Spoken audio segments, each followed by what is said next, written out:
çakarlı orman, oksijen kaynağı orman, canlıların barınağı orman, sevdaların yuvası orman.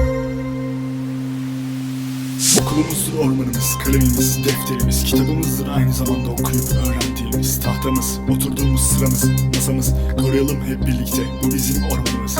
Yalnızlığı dinlendiriyor senin okşayışlarıyla dola. Dinliyoruz kuşların fısıltılarını bir susunca. Derin bir nefes, içime dolan tertemiz bir hava. Oksijendir onlar, bir fidan dikelim gülümsetir o an. Ağaçları kesmeyin, onlar bizim nefesimiz. Yok olursa eğer dünya suçsuz siz dersiniz. Dur, dokunma sakın ağacıma, yaprağıma. Bir fidan dikelim, dünya yeşillensin bir anda.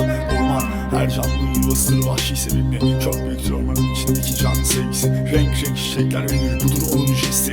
Orman bizim her şeyimiz, nefesimiz, bedenimiz.